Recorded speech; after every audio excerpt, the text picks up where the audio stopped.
Well, if you're like me and you fix your own iPhone without knowing about the 11.4.3 OS update, previous versions prevent you from changing your own parts.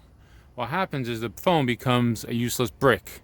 I tried all sorts of things, it will not restart.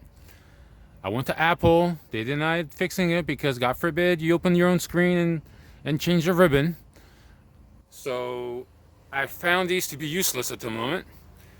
So here's the one purpose I found for my old iPhones. Use them as bricks. Because that's what they are.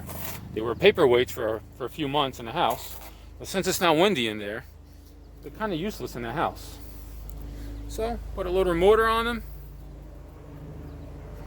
Find a good spot for them. Looks great.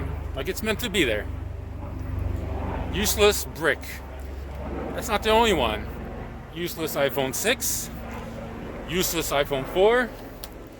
Useless 3GS. Well, I'll keep putting my bricks on the wall. If I were you, I would switch to Samsung, because that's what's making this video. I never had an issue. And if it did, guess who's replacing the screen? This guy. Nice.